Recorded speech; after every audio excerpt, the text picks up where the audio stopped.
गर्दा संयुक्त सरकारको साझा न्यूनतम कार्यक्रमभित्र यो विषय प्राथमिकतामा तपाईलाई एउटा कुरा भनौँ लेखेर ठुला अक्षरमा टाँसेर हुँदैन, गरेर देखाउन सक्नुपर्छ। तर साझा कार्यक्रम त ल्याउनु भयो नि, यो त लेखेकै हो नि। निर्मला हत्याकाण्डको अपराधीलाई हामी वास्ता गर्दैनौँ भन्ने चाहिँ कहाँ लेखेको छ? देखाउनु भयो त्यहाँ, कहाँ छ त्यसमा? त्यो पनि उल्लेख गरिरहेको छ, बोलिया पनि छैन। त्यसैले म भन्दैछु हामी त्यसलाई छिटोभन्दा छिटो पत्ता लाएर कारबाहीको दायरामा ल्याउन यो सरकार तल्लिन्छ। काङ्ग्रेस यो भाटो हानेर झिक्रा झार्ने पार्टी होइन। तपाईँ ढुक्क हुनु होला, त्यो कुनै पनि तपाईँ भ्रममा नपर्नु होला। राष्ट्रिय अन्तर्राष्ट्रिय रूपमा सबैको आक्रमण गर्दा पनि, अराष्ट्रिय तत्त्व भनेर राजाले लखेड्दाखेरि पनि, प्रतिबन्धित पार्टी राखेर देशभित्र बस्नु नदिएर पनि नेपाली जनताको हक हितका लागि लडेको पार्टी हो। तर फुटेको पार्टी पनि त होइन, जुटेको पार्टी पनि हो। हिजो त्यो फुटेको अर्को अवस्था थियो। त्यतिखेर माओवादीको इन्सर्जेन्ट सर्कल त्यो चाहिँ इमर्जेन्सी लाउनु पर्ने बाध्यता सिर्जना भयो, प्रधानमन्त्रीलाई कारबाही भयो, अनि उहाँले पार्टी विहीन हुने अवस्था भएपछि त्यतिखेर एउटा केही गर्नै पर्थ्यो होइन। अनि त्यसपछि एउटा फुटो जुट्नु पनि तुरुन्तै जुटिहाल्यो। त्यसैले अब काङ्ग्रेसलाई फुटेको अनुभव छ, काङ्ग्रेस अब फुट्दैन। हामी अब फुटेको काङ्ग्रेस तपाईँले देख्न पाउनुहुन्न। यो अध्यादेशले कतै कङ्ग्रेस कमजोर भयो, कङ्ग्रेसले यस्तो किसिमको अध्यादेश ल्याइदियो भन्ने चाहिँ एउटा तपाईँलाई काङ्ग्रेसप्रति आस्था राख्ने व्यक्तिहरूले समेत आलोचना गरेका छन्। त्यो कुरा सही हो तपाईँले भनेको। दक्षिणबाट आरोप लाग्यो होइन काङ्ग्रेसलाई, दक्षिणबाट परिचालित छ भन्ने आरोप लाग्यो होइन काङ्ग्रेसलाई। हामी जति पीडित र भिक्टिम नेपालको राजनीति कोही छ त्यहाँबाट? को दक्षिणका हुन् भन्ने त तपाईँले देख्नुभयो नि। भारतीय प्रधानमन्त्री आउँदा उसले जे ड्रेस लाए त्यही चट्ट मिलाएर कुर्ता सुवाल टोपी लाएर जनकपुर पुग्ने हुन् कि हामी हौँ? पार्टीको नाउँ विदेशी नेताकोबाट राख्ने साथीहरू विदेशी हुन् कि हामी हौँ? हामी नेपालमा एउटा मात्र शक्ति छ जो राष्ट्रियता र नेपाल र नेपाली जनताका लागि निरन्तर रहिरहने शक्ति भन्ने सबैभन्दा धेरै आरोप काङ्ग्रेसलाई लाग्छ।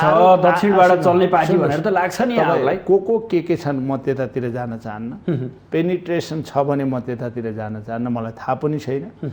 इमान्दार साथ हामी काङ्ग्रेस भएर राष्ट्रियताका लागि, लोकतन्त्रका लागि, नेपाली जनताको जनजीविका सवालका लागि, प्रजातान्त्रिक मूल्य र मान्यताका लागि, कानुनी राज्यका लागि, संविधान रक्षाका लागि, संवैधानिक व्यवस्थाका लागि, संविधानलाई सर्वोपरि गर्नका लागि र नियम र कानुन अनुसार मुलुक चलाउनका लागि हामी यो पार्टीलाई कसैबाट परिचालित छैन। जहाँसम्म तपाईँले भन्नुभयो अहिले पनि अब को कताबाट हो हामीलाई थाहा छैन। सिद्धान्त बिपी विचार सिद्धान्त भुल्दै गएको काङ्ग्रेसले अब वडा तहसम्म जाउँला, फेरि पुनर्जागरण ल्याउला, युवा आकर्षण गरौँला भनेर कसरी विश्वस्त हुने? तपाईँलाई लाग्यो होला आज पनि काङ्ग्रेस बिपीकै आदर्श मूल्य र मान्यतामा छ, कृष्णप्रसादकै त्याग र समर्पणमा छ, गणेश मानजीकै त्यो अटल क्षमता र उहाँको आँटको धैर्यता। यो त भजाएर खाने बाटो मात्रै भन्छन् नेता। आरोप चाहिँ यो लाग्छ। तपाईँलाई एउटा कुरा भनौँ, जोसँग जे साधन छ त्यसलाई प्रयोग गर्छन् अहिलेको जमाना, त्यो त हुँदै हो। यो क्षमता भएका लिडर अन्य पार्टीमा कुनै छन्? थिए, भोलि पनि हुने सम्भावना छ। कृष्णप्रसाद भट्टराई जस्तो मान्छे नेपालको इतिहासमा कोही भोलि बन्ला? दुईचोटि प्रधानमन्त्री हुँदा एउटा सुराई, एउटा छाता र एउटा कन्तुर लिएर बालुवाटारबाट निक्ल्यो। अहिलेको प्रधानमन्त्री देख्नुभयो, हुकार गरेर बाजा गाजा गरेर बारतलीमा गएर भाषण गर्नुपर्ने अवस्था। नेपालको कति फरक छ राजनीतिमा हेर्नुहोस् त। त्यसैले हामीले सिक्ने राम्रा कुरा राम्रै नेताबाट हो, ती नेता हाम्रै हो, त गर्व गर्नुपर्छ नि।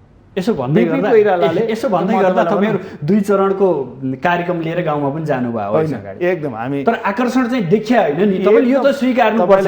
भनौँ आकर्षण अहिले पनि छ। कसलाई अगाडि सार्नु भएको छ? कृपया कुरा नचपाइकन आज स्पष्ट पारिदिनुहोस्, तपाईँहरूको छलफल भइरहेछ। तपाईँलाई एउटा कुरा भनौँ, नेतृत्वमा अहिलेसम्म उठ्ने मान्छेहरू जबसम्म डिक्लेयर, यहाँ त के छ भने पञ्चायत कालमा मान्छेहरू रापमसँग उठ्थे र गापमसँग हुन्थे क्या, माथि उठ्ने हारेपछि तल आउने। यो प्रवेश पहिले पनि देखियो नि, सेन्ट्रल कमिटी के अरे पदाधिकारी उठाए जति सबै केन्द्रीय समितिमा आउनुपर्ने हेर्नुहोस् है हारेपछि। अहिले हामी त्यस्तो होस् भन्ने पक्षमा छौँ। जो जहाँ आँट गर्छ त्यहाँबाट त्यसलाई फेरि केन्द्रीय समितिमा पनि विचार गर्नुपर्ने अवस्था सिर्जना। केही मान्छेहरू पनि छुटेका उदाहरणहरू छन्। अब यो 14औं महाधिवेशन युवाहरूको सम्भावना बोकेको, काङ्ग्रेसका बारेमा राम्रो व्याख्या गर्न सक्ने, काङ्ग्रेसका बारेमा जनतामा जाँदाखेरि आफ्ना कुरा राख्न सक्ने, अरूका कुरा बुझ्न सक्ने, राष्ट्रियता, लोकतन्त्र र समाजवादको व्याख्या गर्न सक्ने र अहिलेसम्म नेपाली जनताको पक्षमा नेपाली काङ्ग्रेसले गरेका कुराहरूलाई पिकअप गरेर जनताको बिचमा लान सक्ने लिडरसिप छ भने ती जुनसुकै गुटका हुन्, जुनसुकै ठाउँमा बसेका हुन्, त्यस्ता साथीहरूलाई सबैलाई समेटेर जाने लक्ष्य हामीले लिएका छौँ। यहाँले त्यही गर्नुभयो भने हामी युवाहरू अझै फड्किन सक्दैनौँ कि? तर एउटा कुरा देखियो, तपाईँले सत्य कुरा हो नि त।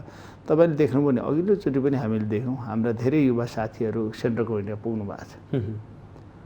तर पर्फर्मेन्स पार्टीभित्र जतिसुकै भन्नुहोस् न, नेताको पछाडि नलागिकन खल्तीबाट लिस्ट नआइकन म जित्न सक्दिनँ भन्ने भान ती युवा नेताहरूलाई पनि छ। ती युवा नेताहरूलाई जो आफूलाई एकदम अब्बल दर्जाको भन्नुहुन्छ, मलाई नै भन्नुहोस्, म पनि एउटा कुनै गुटमा पर्छु पर्दैन, एउटा समूहमा पर्छु पर्दैन, मलाई भोट दिने साथीहरूलाई मेरो नाउँ तिनीहरूले राख्छन् राख्दैन, त्यो उदाहरणका लागि मैले भन्न खोजेको। यो मानसिकताबाट हामी युवाहरू गयौँ भने अझै पनि हामी जान सक्दैनौँ। आँट गर्नु पर्यो। तपाईँको पोखरा अधिवेशनमा शेरबहादुर देउवाले गिरिजाबाबुको विरुद्ध चुनाव लड्ने आँट गर्नुभयो, उहाँ नेता हुनुभयो। गगन थापा महामन्त्रीको उम्मेदवार बन्यो, योभन्दा अगाडि बन्नुभयो, उहाँ पनि एउटा लिडरसिपमा आउनुभयो। आँट गर्ने क्षमता भएर म यो ड्राइभ गर्छु भन्ने क्षमतासहित आउनु पर्यो। सधैँ पछि लागेर म यसको नभए हुँदैन भन्ने मानसिकताले गर्यो भने त्यो नेतृत्वमा आउन सक्ने आज पनि सम्भावना देख्दिनँ। भलै भोट भनेको कहिलेकाहीँ राजनीतिमा तलमाथि हुन्छ। यो देश भनेको नानी मैयाले चुनाव जितेर कृष्णप्रसाद भट्टराईले हारेको मुलुक हो यो भने। कहिलेकाहीँ राजनीतिमा त्यस्तो पनि हुन्छ। हेमबहादुर मल्लका श्रीमान श्रीमतीले चुनाव जितेर गणेशमानका चाहिँले हारेको देश पनि हो यो। स्थापना गरौँ माधव नेपालले, तीता अट्न नसक्ने एमालेमा अरू साथीहरू अट्लान्। मैले उदाहरणका लागि मात्रै भनेको, अरू सम्भावना होला। त्यसैले अहिले काङ्ग्रेसमा युवाहरू साथीहरू 14औं महाधिवेशनमा बिपी कोइराला 2007 सालमा गृहमन्त्री हुँदा 36 वर्षको हुनुहुन्थ्यो। कृष्णप्रसाद भट्टराई स्थापना गर्दा 7 सालमा 4 सालमा कृष्ण पनि झन्नै 34-33 वर्षको हुनुहुन्थ्यो। 72 साल 73 साल कृष्ण। गणेशमानजी पनि 72-73 सालकै। सरसर्ती हेर्दाखेरि यस्तो नेताहरूले निर्माण गरेको पार्टी युवा अवस्थामा अहिले काङ्ग्रेसमा एउटा पुस्ता छ जो 46 सालभन्दा पहिला 25-26 साल 30 सालतिर आएको पुस्ताहरू अहिलेको राजनीतिमा। रामचन्द्र पौडेल 25 साल पछाडि, 17 सालै पछाडि उहाँहरूको योगदान छ कतिपय नेताहरूको। त्यो नेतृत्वमा हुनुहुन्छ शेरबहादुर देउवा, रामचन्द्र पौडेलहरू। यो करिब करिब उहाँहरूको उत्तरार्ध अन्तिम समय हो 14औं महाधिवेशन मलाई लाग्छ।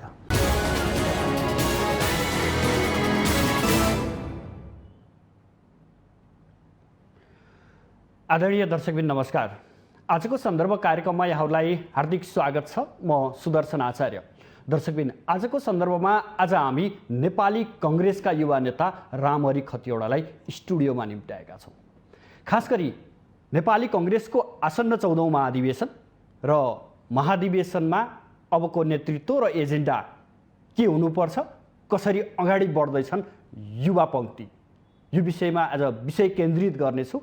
लगायत वर्तमान सरकार यानि कि 5 दलीय गठबन्धन सरकार गठन भएको 1 महिना नागिसक्दा पनि सरकारले पूर्णता पाउन सकिरहेको छैन, जसका कारण आलोचनाहरू पनि भइरहेका छन्। अर्कोतर्फ अध्यादेश आएको छ, अध्यादेशको विषयमा पनि आलोचना भइरहेको अवस्था छ। यसै पेरिफेरीमा रहेर वर्तमान सरकारले के गर्नु पर्थ्यो र कस्तो बाटोमा सरकार हिँड्दैछ, यो विषय पनि उठान गर्ने प्रयास गर्नेछौँ। सर्वप्रथम उहाँलाई स्वागत गरौँ। स्वागत छ यहाँलाई माउन्टेन टेलिभिजनमा। धेरै धेरै धन्यवाद। अधिवेशन निकै नजिकिँदो छ। तपाईँहरू युवा नेताहरू हौँ हामी भन्नुहुन्छ, कसरी लागि पर्नु भएको छ? युवाहरूले अबको नेतृत्व कस्तो ल्याउँदै हुनुहुन्छ? वास्तवमा काङ्ग्रेस, म आज एउटा कार्यक्रमबाटै आएँ भर्खरै ओखलढुङ्गा जिल्लामा। यस्तो एउटा लहर देखिरहेछु मैले। आज प्रवेशको पनि एउटा कार्यक्रम थियो। हिजो काङ्ग्रेसलाई एउटा चाहत लाग्थ्यो, काङ्ग्रेस बिग्रियो बुढाले, कम्युनिस्ट बिग्रियो एमाले बिग्रियो कुराले, माओवादी बिग्रियो भुराले भन्ने चाहत लाग्थ्यो। तर अहिले मैले हेरिरहेको छु काङ्ग्रेससँग असाध्यै युवाहरूको आकर्षण बढेर आएको छ। अन्त के छ थाहा छैन, मैले हेरिरहेको छु देशव्यापी पनि ओखलढुङ्गामा असाध्यै राम्रो एउटा लहर पैदा भएको छ अहिले। अब तपाईँ कल्पना गर्नुहोस् न, जसले स्थापना गरौँ माधव नेपालले तीता अट्न नसक्ने एमालेमा अरू साथीहरू अट्लान्। मैले उदाहरणका लागि मात्रै भनेको, अरू सम्भावना होला। त्यसैले अहिले काङ्ग्रेसमा युवाहरू साथीहरू 14औं महाधिवेशनमा बिपी कोइराला 2007 सालमा गृहमन्त्री हुँदा 36 वर्षको हुनुहुन्थ्यो। कृष्णप्रसाद भट्टराई स्थापना गर्दा 7 सालमा 4 सालमा कृष्णी पनि झन्नै 34-33 वर्षको हुनुहुन्थ्यो। 72 साल 73 साल कृष्णी। गणेशमानजी पनि 72-73 सालकै। सरसर्ती हेर्दाखेरि यस्तो नेताहरूले निर्माण गरेको पार्टी युवा अवस्थामा अहिले काङ्ग्रेसमा एउटा पुस्ता छ जो 46 सालभन्दा पहिला 25-26 साल 30 सालतिर आएको पुस्ताहरू अहिलेको राजनीतिमा। रामचन्द्र पौडेल 25 साल पछाडि, 17 सालै पछाडि उहाँहरूको योगदान छ कतिपय नेताहरूको। त्यो नेतृत्वमा हुनुहुन्छ शेरबहादुर वा रामचन्द्र पौडेलहरू। यो करिब करिब उहाँहरूको उत्तरार्ध अन्तिम समय हो 14औं महाधिवेशन मलाई लाग्छ। अहिले केही युवाहरू फड्को मार्ने कोसिसमा पनि हुनुहुन्छ, तर मैले जतिसुकै फड्को मारे पनि फ्याट्टै हाई जम्प गरेर डोरी नागिहाल्ने अवस्था, सभापतिको डोरी पार गरिहाल्ने अवस्था हामी युवाहरूको मैले देखेको छुइनँ आजका मितिसम्म देख्नु भएको छैन। नेपाली कङ्ग्रेसमा कि वंश परम्परा कि वरिष्ठताको परम्परा छ, यो तोडिने सम्भावना अहिले छैन। तपाईँ भन्दा पनि म भनिदिन्छु, काङ्ग्रेसमा 3 प्रकारको नेतृत्व छ। एउटा वंशानुगत नेतृत्व, एउटा फाइल बढुवा नेतृत्व। फाइल बढुवा भनेको पहिला पनि मैले भनेको छु, मैले यति वर्ष लोकतान्त्रिक फाइल बढुवा भन्ने 64-65 को आन्दोलन पछाडि कर्मचारीमा लागु भयो नि। 13 वर्ष सुब्बा भएको मान्छे स्वतः अधिकृत हुने, 15 वर्ष अधिकृत भएको स्वतः उपसचिव हुने, 16 वर्ष उपसचिव भएको स्वतः सहसचिव हुने, यो पद्धति लागु भयो नि। एक तह प्रमोसन हुने एउटा फाइल बढुवा हाम्रोमा पनि एउटा, मैले त 7 साल 15 सालदेखि यति गरेको म के नपाउने भन्ने एउटा दाबी गर्ने एउटा वर्ग छ। एउटा मेरा त बाउ बाजे पुस्ता म फलानाको छोरो, फलानाको नाति, फलानाको भाइ, फलानाको छोरी, फलानाको श्रीमती, फलानाको बहिनी, फलानाको दिदी, फलानाको भाइ भन्ने एउटा परम्परा छ। फलानाको भतिजसम्म पुगेको त्यो छ हैन।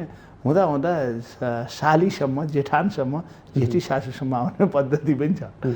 यो पद्धति एउटा छ भने एउटा पद्धति खुला प्रतिस्पर्धाबाट जाने पद्धति छ। खुला भनेको साथीहरू, यो साथीहरू खुला प्रतिस्पर्धा जाँदा पनि चिट चोर्ने र नचोर्ने भन्ने हुँदो रहेछ। जाँचमा चिट नचोर्ने भनेको ग्रुपमा कहिलेकाहीँ राम्रा मान्छेहरूलाई पनि नेताहरूले विश्वास कम गरेर ग्रुपमा कम भयो भने राम्रो मान्छेहरू पनि छुटेका उदाहरणहरू छन्। अब यो 14औं महाधिवेशन युवाहरूको सम्भावना बोकेको, काङ्ग्रेसका बारेमा राम्रो व्याख्या गर्न सक्ने, काङ्ग्रेसका बारेमा जनतामा जाँदाखेरि आफ्ना कुरा राख्न सक्ने, अरूका कुरा बुझ्न सक्ने, राष्ट्रियता, लोकतन्त्र र समाजवादको व्याख्या गर्न सक्ने र अहिलेसम्म नेपाली जनताको पक्षमा नेपाली काङ्ग्रेसले गरेका कुराहरूलाई पिकअप गरेर जनताको बिचमा लान सक्ने लिडरसिप छ भने ती जुनसुकै गुटका हुन्, जुनसुकै ठाउँमा बसेका हुन्, त्यस्ता साथीहरूलाई सबैलाई समेटेर जाने लक्ष्य हामीले लिएका छौँ। म तपाईँलाई अनुरोध गर्न चाहन्छु, अहिले हामी यो गुट र त्यो गुटको हुँदैन, काङ्ग्रेस बचाउने गुटमा, काङ्ग्रेसलाई पहिलो बनाउने गुटमा, काङ्ग्रेसलाई शक्तिशाली बताउनु, यो एउटा पुरानो पार्टी हो, यसलाई पहिलो पनि बनाउनुपर्छ, जनताको प्रिय पनि बनाउनुपर्छ। त्यो बाटोमा जाने प्रयासमा हामी 14औं महाधिवेशन सबै साथीहरू लाग्छौँ। थोरै यहाँले प्रसङ्ग के कोट्याउनु भयो भने नेतृत्वमा त जान सकिन्न कि भन्ने एउटा एङ्गलबाट बताउँदै गर्दा अब फेरि सभापति देउबा अथवा रामचन्द्र पौडेल नै प्रतिस्पर्धामा आउने हो 14औं महाधिवेशनमा।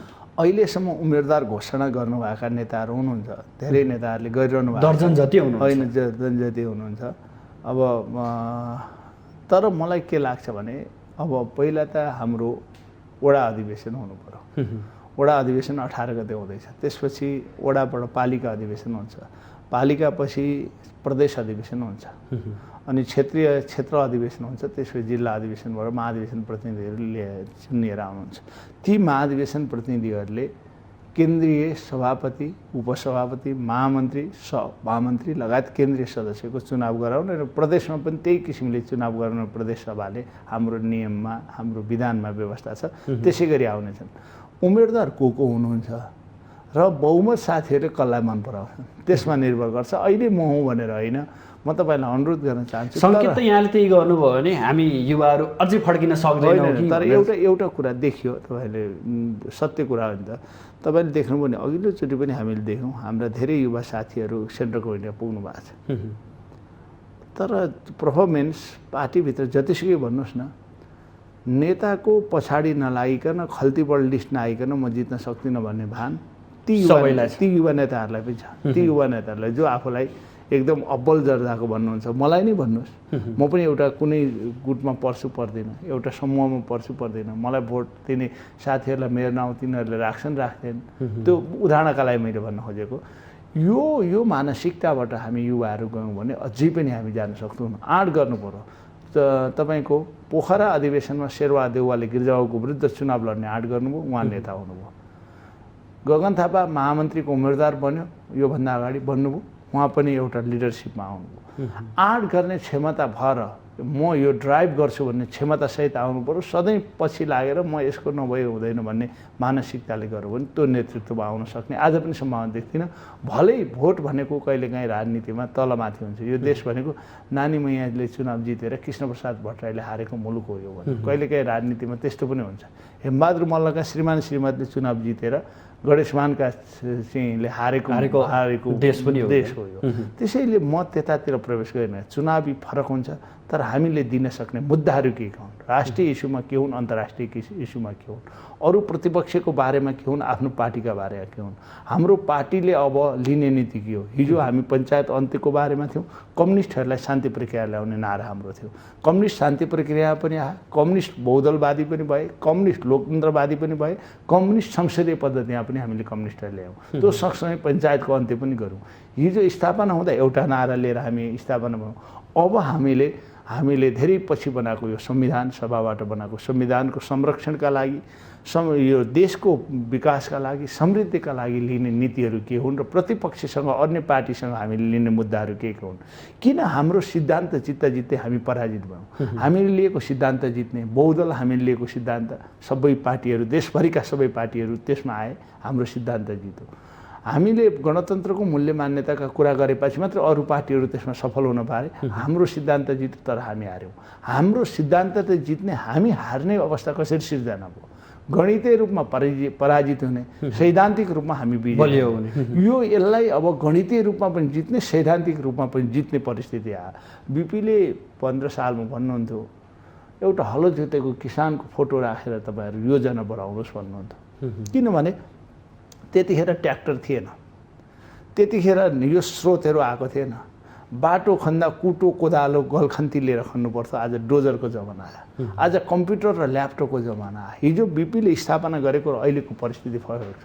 एउटा मोबाइलले आज ओल्डमा हामी लिएर हिँड्न सक्नेछौँ।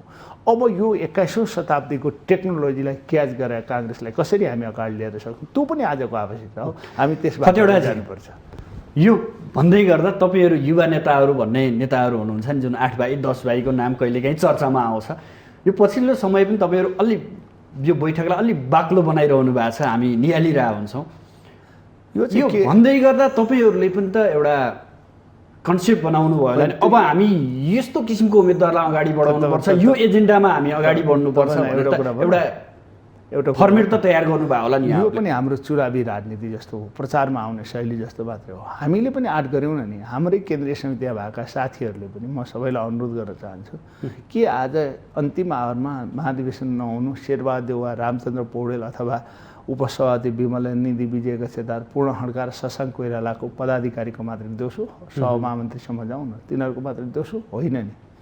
केन्द्रीय नेतृत्वमा बस्ने सबैको हो। त्यो सँगसँगै हामीले समयमा क्रियाशील पठायौँ न नि। जिल्ला सभापतिको भोगी भएन, समयमा पुर्याएको भए त आज आउँदा नि। क्रियाशील केन्द्रमा नपठाइकन हाम्रा मतदाताहरू नआइकन त चुनाव हुने, अधिवेशन हुने अवस्था त थिएन नि। हाम्रो केन्द्रीय नेतृत्वदेखि तलसम्म सबैको हाम्रो दोष छ, तर हामी एउटालाई देखाउँदैछौँ। र अब अधिवेशन हुने भयो भने मेरो चाहिँ काहीँ न काहीँ यिनीहरूले त गर्न खोजेका थिए भने पब्लिक कन्जम्सनका लागि मात्रै मिटिङ गरेर पनि अर्थ छैन। तपाईँलाई फेरि पनि भने तर बस्न त यहाँहरू बस्नु भएको छ नि, यो त स्वीकार्नुपर्छ नि। एकदम एकदम हामी बसेका छौँ। कोही भेलामा आफ्नो समूहको गुटमा मात्रै बसेका होलान्, कोही सिसम्यास गरेर सबैलाई मिलाएर लाने ग्रुपमा बसेका होला कोही। तर हाम्रो अहिलेको लक्ष्य पार्टीभित्र एकताको सन्देश दिने, सबै गुटरहित फुटरहित गुटरहित जुटसहितको अधिवेशन हुनुपर्छ भन्ने हाम्रो मान्यता छ। त्यो अवस्थामा हामी एउटा सबै साथीहरू पार्टीभित्र जसको नारा एउटै छ। नेतृत्वमा कसलाई अगाडि सार्नु भएको छ कृपया कुरा नचपाइकन आज स्पष्ट पारिदिनुहोस्। तपाईँहरूको छलफल भइरहेछ। तपाईँलाई एउटा कुरा भनौँ, नेतृत्वमा अहिलेसम्म उठ्ने मान्छेहरू जबसम्म डिक्लेयर, यहाँ त के छ भने पञ्चायतकालमा मान्छेहरू रापमसँग उठ्थे र गापमसँग हुन्थे क्या, माथि उठ्ने हारेपछि तल हुने। यो प्रवेश पहिले पनि देखियो नि, सेन्ट्रल कमिटी के अरे पदाधिकारी उठाए जति सबै केन्द्रीय समितिमा आउनुपर्ने हेर्नुहोस् है हारेपछि। अहिले हामी त्यस्तो होस् भन्ने पक्षमा छौँ। जो जहाँ आँट गर्छ त्यहाँबाट त्यसलाई फेरि केन्द्रीय समितिमा पनि विचार गर्नुपर्ने अवस्था सिर्जना। केही राम्रा मान्छेहरू छुट्यो भने ती मान्छेहरूलाई नलै हुँदैन।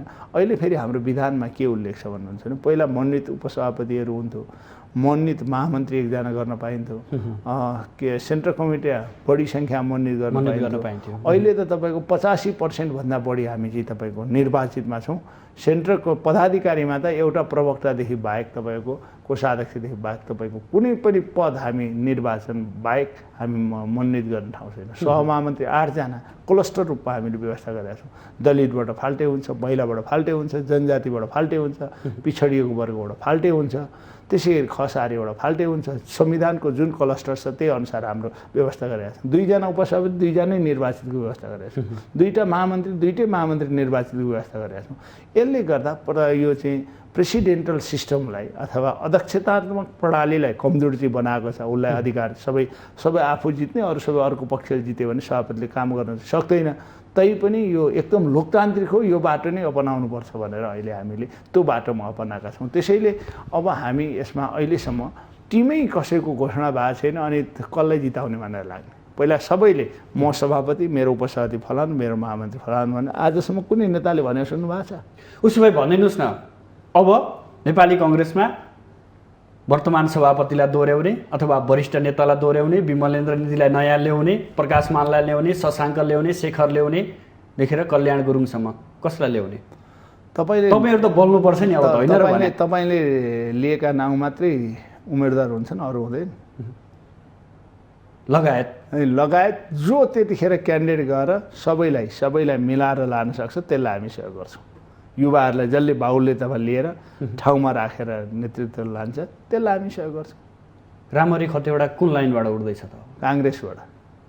काङ्ग्रेसभित्रमा त धेरै छन्, गुट उपगुट छन्। एउटा त समाउनु पर्ने होला, विगतमा पनि एउटा आगो समाएकै हो, अहिले पनि एउटा आगो समाउनै पर्ने होला। आजका मितिसम्म म सभापति, पार्टीको सभापति जहाँ हुन्छ त्यही लाइनमा म छु। त्यही लाइनमा हुनुहुन्छ? म छु। तर विगतलाई हेर्दा त्यस्तो त देखिएन। होइन विगत होइन, तपाईँलाई म भोलि अधिवेशनको बेला फेरि म त्यसमा डिफरेन्स हुने ठाउँ आयो भने त्यो बेला होला। तर पार्टीको सभापति मेरो जिल्लामा पनि मेरो केही कुराहरू विभेद भयो भने पनि मैले बनाएको पार्टी सभापति हो। म पार्टी सभापति हुन्जेल पार्टीको विरोध गरेर पार्टी सभापति कमजोर हुनुपर्छ भनेर लाग्दैन। चाहे केन्द्रमा होस् चाहे त्यो मैले भोट हालेको नहालेको जोसुकै पार्टी सभापतिलाई बलियो बनाउनुपर्छ। 5 वर्ष ऊ निर्वाचित हो भने सबैले सहयोग गर्नुपर्छ भन्ने मान्यता राख्ने मान्छे हुँ। भोलि शेखर कोइरालाले जित्नुभयो, त्यसलाई सहयोग गर्ने अवस्था जान्छु। शेरबहादुरले जित्नुभयो, त्यसैलाई सहयोग गर्ने अवस्था जान्छु। नेतृत्वमा जोसुकै आओस् त्यो दह्रो हुनु, अब दह्रो हुनुपर्छ। 5 वर्ष उसले राम्रोसँग काम गर्न पाउनुपर्छ भन्ने खतिवडाको चाहिँ बनायो। त्यही हो, विवादै छैन त्यसमा। चाहे विमलेन्द्र निधिले जित्नुहोस्, यो चाहिँ कार्यकर्ताको बिचको चाहना हो। चाहे तपाईँको शेखर कोइराला होस्, चाहे रामचन्द्र पौडेल होस्, जो हुनुहुन्छ नेताहरू।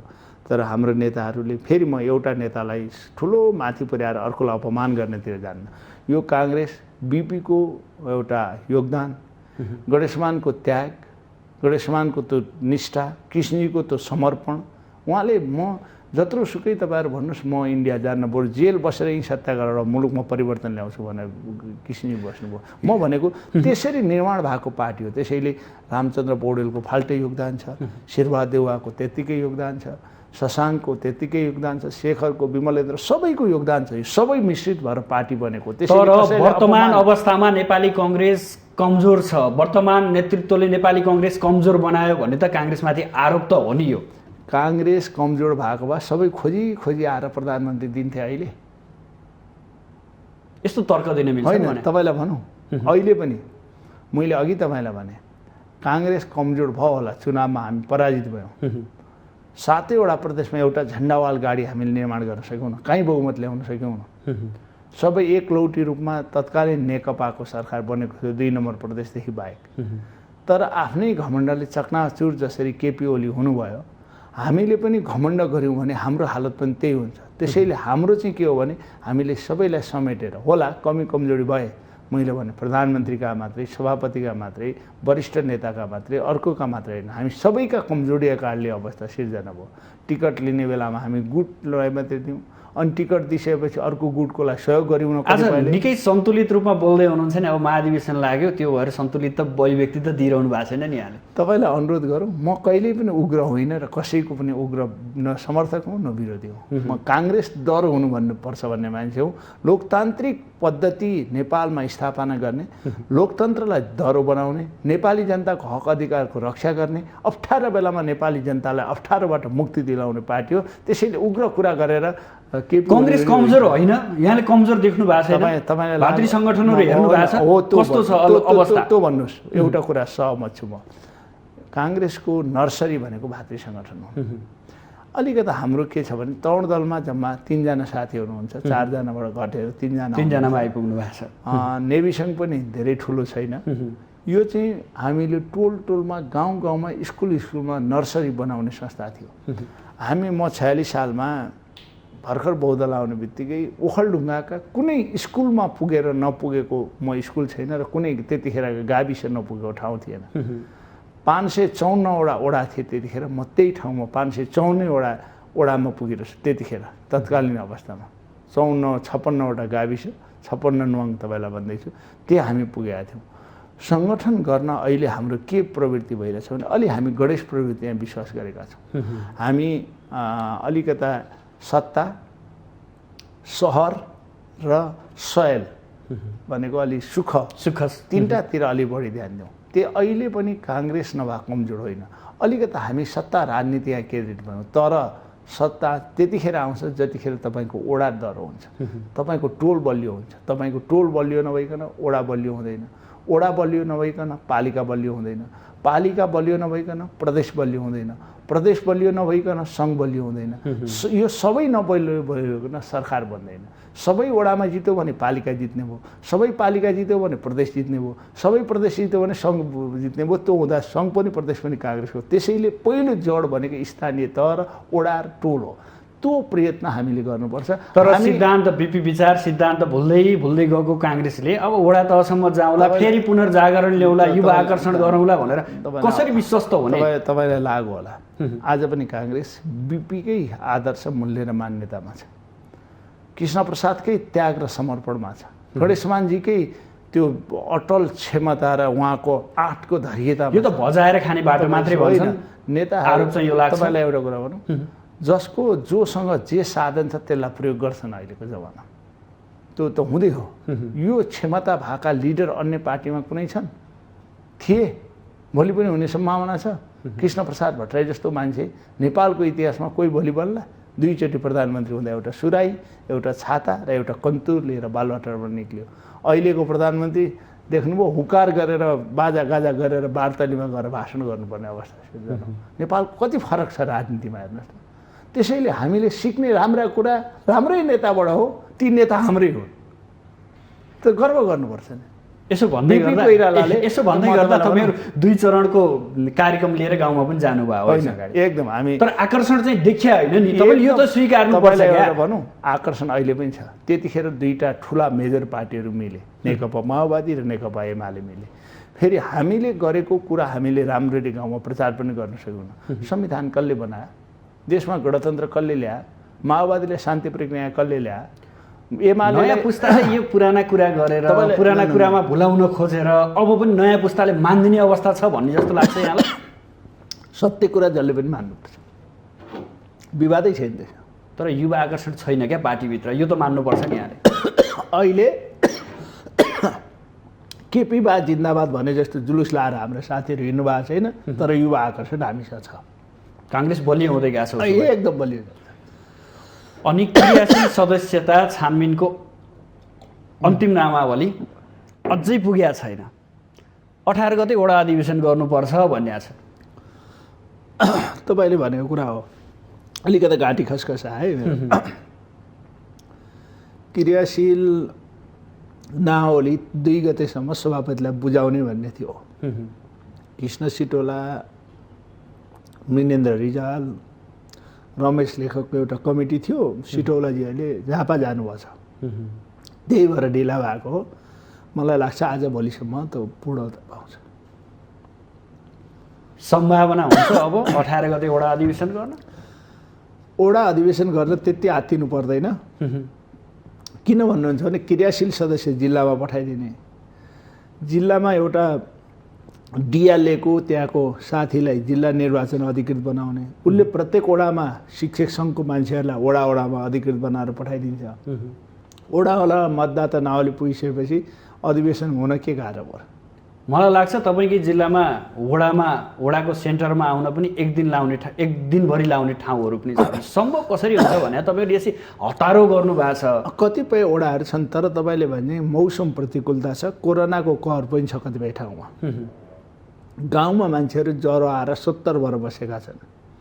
एउटा मान्छे केही भयो भने काङ्ग्रेसको अधिवेशनले यसो गरौँ भन्ने अवस्था पनि छ। खोप हामीले पुर्याउन सकेका छौँ। भलै यो सरकार आएपछि एउटा उपलब्धि भएको छ। म आज हेर्दै थिएँ 5 हप्तामा झन्डै 50 लाख मान्छेले खोप लगाएका छन्। अहिले यो सरकार निर्माण भइसकेपछि सरकारमै ल्याएको खोप भनेर ल्याएको हो नि, केपी ओलीले ल्याएको होइन। तपाईँले देख्नुभयो न 14 लाख वृद्ध मान्छेहरू कोभिसिल्डको खोप लाएर बिहान बेलुकै प्याक परेर खोप चाहियो भन्दै बिहान बेलुकै फोन गरेर नपाएको त कसका पालामा हो? को प्रधानमन्त्री हुँदा हो? शेरबहादुर देउवा हुँदा, केपी ओली हुँदा होइन? अनि उहाँले ल्याए भनेर त रोस्टममा गएर पार्लिमेन्टमा भाषण गर्दा जनताले पत्याउँछ नि त। ती बुढाबुढीहरू मान्छेले के भन्लान्? 65 वर्ष नआएको मान्छेले मैले ल्याइदिएको लु लाउनुहोस् भनेर पत्याउला नि त। अब 4 हप्तामा लाउनु पर्ने खोप, 3 हप्तामा लाउनु पर्ने खोप, 12 तपाईँको जम्मा 4 हप्तादेखि 12 हप्तासम्म अन्तिममा लाउनु पर्ने खोप। ल हेर्नुहोस् त, 6 महिना पुग्दासम्म खोप आएन। भारतबाट ल्याएको कोभिसिल्डको खोप आयो त होइन? भेरेसिलै तपाईँको अन्तिम आवरमा आएको होइन? अहिले त 60 लाख खोप तपाईँको चाइनाबाट किनेर ल्याउने भयो। उसले 16 लाख अर्को दियो भयो। जापानले दिएको छ, अमेरिकाले दिएको छ, अरू खोपहरू आउँदैछ भन्दाखेरि खोपको अब समस्या यो सरकारले पूर्ण रूपमा समाधान गर्छ। मलाई लाग्छ चैत वैशाखसम्म सम्पूर्ण नेपालीले पूर्ण खोप युक्त, कोही पनि खोपबाट चाहिँ मुक्त हुँदैन, सबैले खोप पाएको अवस्था हुन सक्छ। तपाईँलाई ढुक्क आफ्नै मन्त्रीमण्डललाई पूर्णता गर्न सकेका छैन, बाहिरबाट किनेर ल्याउनु पर्ने खोप ल्याउँछ र जनताले लगाउनु पाउँछन् भने ढुक्क पनि कसरी हुने भन्ने अवस्था पनि छ नि। मन्त्रीमण्डल भन्दा ठुलो आज जनताको स्वास्थ्यको कुरा भयो। मन्त्रीमण्डल पूर्णता पाउँदै गर्छ।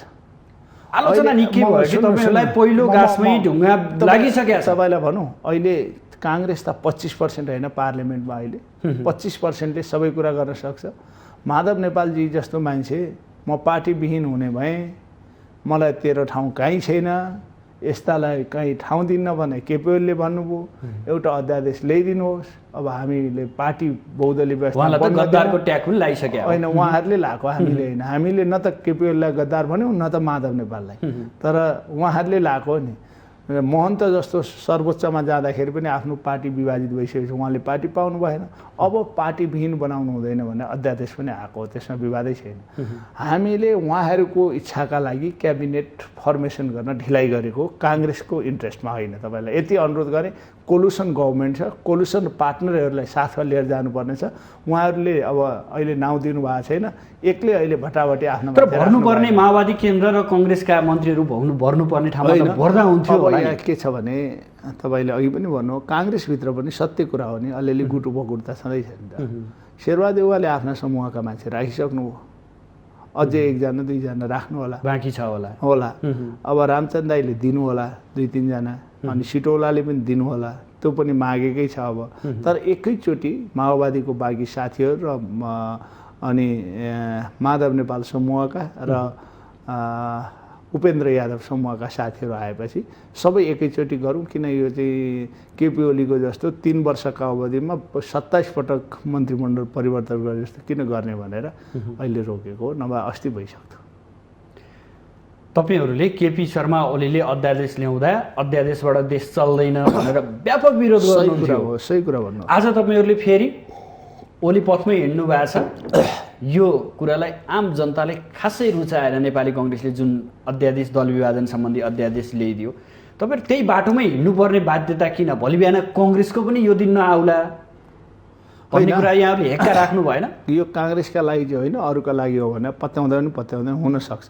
अध्यादेश ल्याएपछि त सबैका लागि हो नि, त्यो काङ्ग्रेसका लागि पनि हो, तपाईँका लागि पनि हो। यतिसम्म विश्लेषण गर्न थालिया छ 14औं महाधिवेशनपछि काङ्ग्रेसको हालत पनि त्यस्तै हुन्छ भन्ने ढुक्क हुनुहोस्। काङ्ग्रेस यो भाटो हानेर झिक्रा झार्ने पार्टी होइन।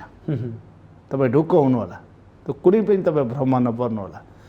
राष्ट्रिय अन्तर्राष्ट्रिय रूपमा सबैको आक्रमण गर्दा पनि, अराष्ट्रिय तत्त्व भनेर राजाले लखेड्दाखेरि पनि, प्रतिबन्धित पार्टी राखेर देशभित्र बस्नु नदिएर पनि नेपाली जनताको हक हितका लागि लडेको पार्टी हो। तर फुटेको पार्टी पनि त होइन, जुटेको पार्टी पनि हो। हिजो त्यो फुटेको अर्को अवस्था थियो। त्यतिखेर माओवादीको इन्सर्जेन्ट सर्कल त्यो चाहिँ इमर्जेन्सी लाउनु पर्ने बाध्यता सिर्जना भयो, प्रधानमन्त्रीलाई कारबाही भयो, अनि उहाँले पार्टी विहीन हुने अवस्था भएपछि त्यतिखेर एउटा केही गर्नै पर्थ्यो होइन। अनि त्यसपछि एउटा फुटो जुट्नु पनि तुरुन्तै जुटिहाल्यो। त्यसैले अब काङ्ग्रेसलाई फुटेको अनुभव छ, काङ्ग्रेस अब फुट्दैन। हामी अब फुटेको काङ्ग्रेस तपाईँले देख्न पाउनुहुन्न। यो अध्यादेशले कतै कङ्ग्रेस कमजोर भयो, कङ्ग्रेसले यस्तो किसिमको अध्यादेश ल्याइदियो भन्ने चाहिँ एउटा तपाईँलाई काङ्ग्रेसप्रति आस्था राख्ने व्यक्तिहरूले समेत आलोचना गरेका छन्। त्यो कुरा सही हो तपाईँले भनेको। अध्यादेश आउनु हुँदैन थियो, प्रधानमन्त्रीको इच्छा अनुसार आएको होइन, काङ्ग्रेसको इच्छा अनुसार आएको होइन। कसको इच्छा? लोकतन्त्रमा म पार्टी खोल्छु, यति % जम्मा गरेर म अब बस्न सकिनँ एउटासँग भनेर साथीहरू आइसकेपछि उहाँहरूको इच्छा। विशेष गरी एउटा धेरै राजनीति रूपमा लोकतान्त्रिक आन्दोलनमा खट्नु भएको माधव नेपाल र महन्त ठाकुरको रक्षार्थ पनि यो आवश्यक बन्यो। त्यो भनाइको मतलब फुटाउनु होइन, उहाँहरूलाई एउटा पार्टीगत रूपमा राष्ट्रिय राजनीतिमा बचाइराख्न पनि यो त बचाउनका लागि ल्याएको भयो अहिले अध्यादेश। कस्तो आरोप लाग्छ भने यो वर्तमान गठबन्धन बनाएको छ नि, एउटा कम्युनिस्ट काङ्ग्रेस मिठो गठबन्धन भन्छन् क्या, होइन? यो तपाईँहरू कतैबाट परिचालित हुनुहुन्छ, कतैबाट लगाइदिए हो तपाईँहरूलाई काम गर्नुभएको छ, जे लगाउँछ एउटा शक्तिले त्यो शक्तिको काम गर्नुभएको छ आजको दिनसम्म भनेर आरोप लाग्छ क्या तपाईँहरूलाई। तपाईँलाई मैले राम्रै एउटा जर्नलिस्टको रूपमा लिन्छु, तर नेपालको राजनीति काङ्ग्रेसलाई अरूले परिचालित गरौँ भन्दा तपाईँ पत्याउनुहुन्छ? हामी अरूबाट परिचालित हौँ? बारम्बार दक्षिणबाट आरोप लाग्यो होइन काङ्ग्रेसलाई, दक्षिणबाट परिचालित छ भन्ने आरोप लाग्यो होइन काङ्ग्रेसलाई। हामी जति पीडित र भिक्टिम नेपालको राजनीतिमा कोही छ त्यहाँबाट? को दक्षिणका हुन् भन्ने त तपाईँले देख्नुभयो नि। भारतीय प्रधानमन्त्री आउँदा उसले जे ड्रेस ला त्यही चट्ट मिलाएर कुर्ता सुरुवाल टोपी लाएर जनकपुर पुग्ने हुन् कि हामी हौँ? पार्टीको नाउँ विदेशी नेताकोबाट राख्ने साथीहरू विदेशी हुन् कि हामी हौँ? हामी नेपालमा एउटा मात्र शक्ति छ जो राष्ट्र राष्ट्रियता र नेपाल र नेपाली जनताका लागि निरन्तर रहिरहने शक्ति भन्ने सबैभन्दा धेरै आरोप काङ्ग्रेसलाई लाग्छ, दक्षिणबाट चल्ने पार्टी भनेर त लाग्छ नि यहाँहरूलाई। को के छन् म त्यतातिर जान चाहन्न, पेनिट्रेसन छ भने म त्यतातिर जान चाहन्न, मलाई थाहा पनि छैन।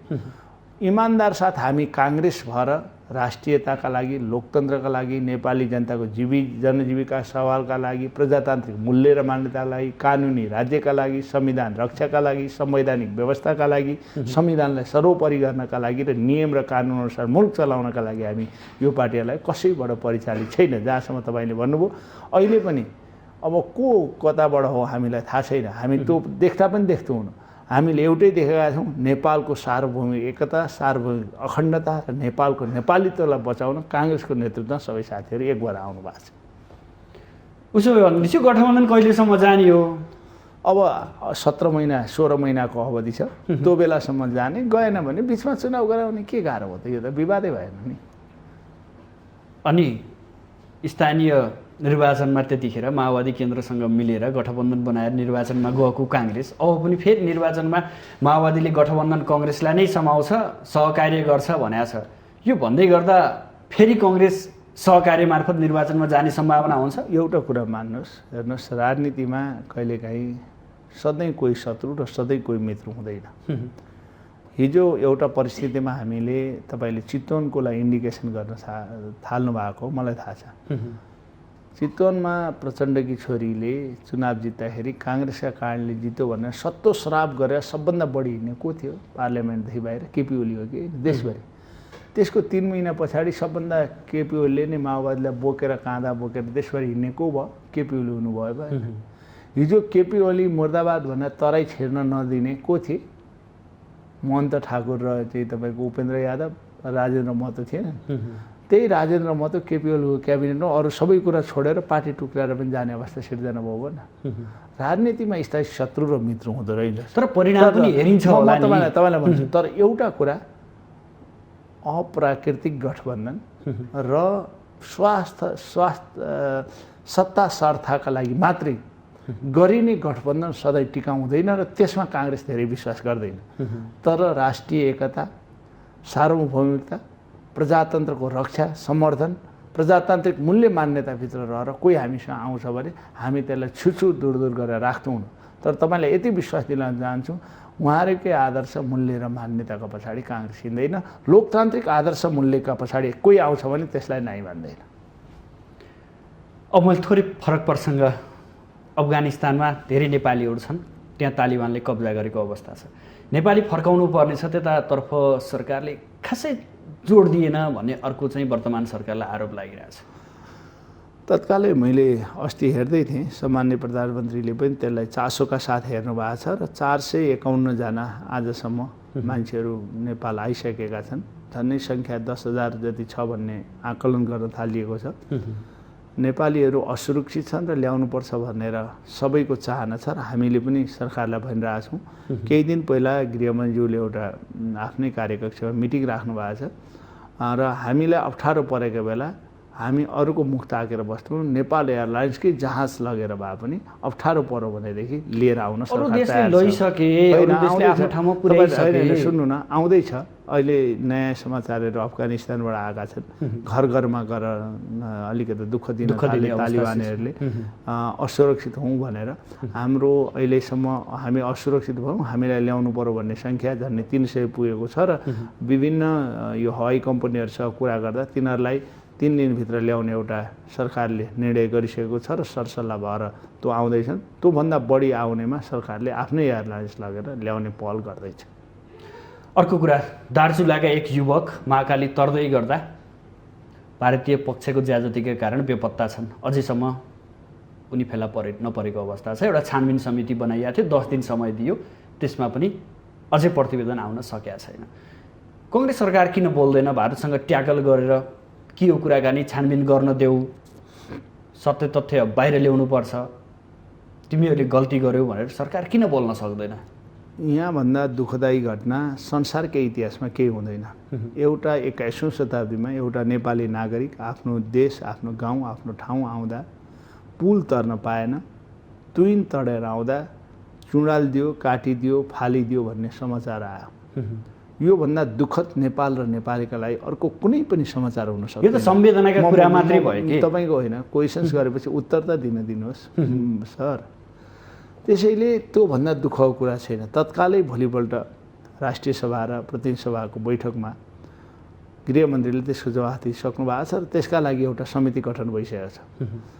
समितिलाई प्रभाव पर्ने काम नेपाली काङ्ग्रेसको सरकार र नेपाली काङ्ग्रेस गर्न चाहँदैन। रिपोर्ट पेश हुने बित्तिकै यदि भारतीय पक्षबाट हामी जुनसुकै प्रकारको कुटनीतिक पहलबाट उहाँहरूसँग संवाद गरेर त्यस्ता अपराधिक क्रियाकलाप गर्नेसँग हामीले के गर्नुपर्छ, भारतीय सरकारसँग कुरा गर्ने, अरू गर्ने, के गर्ने, सबै कुरा गर्न नेपाली काङ्ग्रेस तयार छ। सत्ता बाहिर रहँदा निकै चर्का कुरा गर्ने परम्परा नेपाली राजनीतिमा छ, नेपाली दलहरूमा छ। तपाईँहरूले निर्मला पन्तको बलात्कारी पत्ता लगाउनुपर्छ भनेर धेरै आवाज उठाउनु भएको थियो। शीर्ष नेताहरू नै गएर उहाँ घर परिवारसँग भेटेको अवस्था छ। पत्ता लगाउनुहुन्छ निर्मला र निर्मला जस्ता जघन्य अपराधका घटनाक्रममा नेपाली कङ्ग्रेसले कतिको ध्यान दिन्छ? एकदम तपाईँले सही कुरा भन्नु। मैले एउटा भन्ने गरेको छु, हामीले 3.5 वर्ष पार्लिमेन्टमा हुँदा जे कुरा गर्यौँ सरकारमा आउँदा त्यसैलाई सम्झिए पुग्छ, अरू केही गर्नु पर्दैन। हामीले जे भनेका थियौँ त्यही कुराको पहलमा हामी लाग्नु पर्यो। निर्मला पन्तको हत्या, बलात्कारपछि हत्या भएर अपराधी आजसम्म पक्रेको छैन, पत्ता लागेको छैन। त्यो काम यो सरकारको पहिलो प्राथमिकताको काम हो र विभिन्न माध्यमबाट प्रधानमन्त्रीदेखि गृहमन्त्री लागिरहनु भएको छ। त्यो छिट्टै तपाईँहरूले त्यसको परिणाम थाहा पाउनुहुन्छ पहिलो कुरा। तर तपाईँले यसो भन्दै गर्दा संयुक्त सरकारको साझा न्यूनतम कार्यक्रमभित्र यो विषय प्राथमिकतामा तपाईँलाई एउटा कुरा भनौँ, लेखेर ठुला अक्षरमा टाँसेर हुँदैन, गरेर देखाउन सक्नुपर्छ। तर साझा कार्यक्रम ल्याउनु भयो नि, यो त लेखेकै हो नि। निर्मला हत्याकाण्डको अपराधलाई हामी वास्ता गर्दैनौँ भन्ने चाहिँ कहाँ लेखेको छ? देखाउनु भयो त्यहाँ? कहाँ छ त्यसमा? त्यो पनि उल्लेख गरेको छ, बोलिया पनि छैन। त्यसैले म भन्दैछु हामी त्यसलाई छिटोभन्दा छिटो पत्ता लाएर कारबाहीको दायरामा ल्याउन यो सरकार तल्लीन छ। विशेष गरी गृहमन्त्रीले त भोलिपल्टै बोलाएर, आफू गृहमन्त्री भएकै भोलिपल्ट बोलाएर तत्कालीन सबै गृह सचिव, आइजिपी, 3टा सुरक्षा निकाय प्रमुखहरूलाई बोलाएर निर्देशन दिनुभएको छ। केही फिडब्याकहरू उहाँले लिइरहनु भएको होला।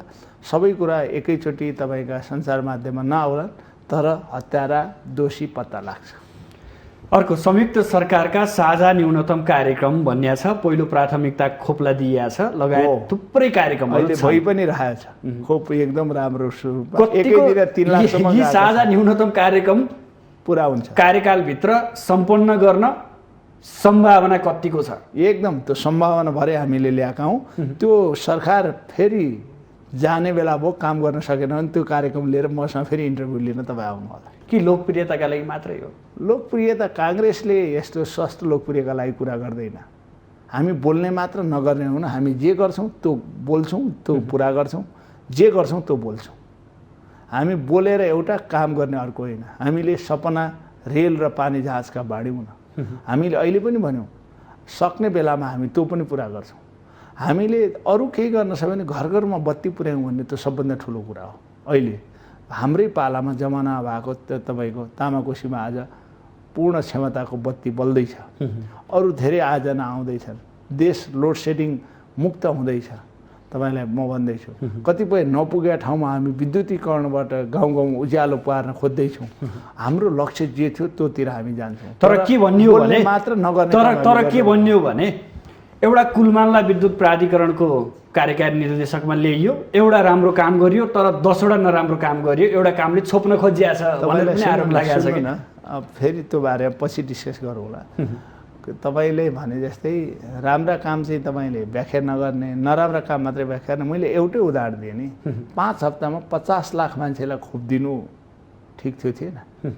कसले गरेको थियो? हामीले गरेको होइन? यो राम्रो काम भएन? त्यति मात्र होइन, प्रधानमन्त्रीजीले के भन्नुभयो? 7वटा प्रदेशमा म मेडिकल कलेज खोल्छु। त्यो नराम्रो काम हो अहिले भनेको? अनि संघीय संसदका दुवै अधिवेशन अन्त्य गरेर तपाईँलाई भन्दै अध्यादेश ल्याउनु मिल्छ? त्यो त तपाईँलाई मैले भने नि, त्यो त अघि नै मैले त्यसको जवाब दिइसकेँ।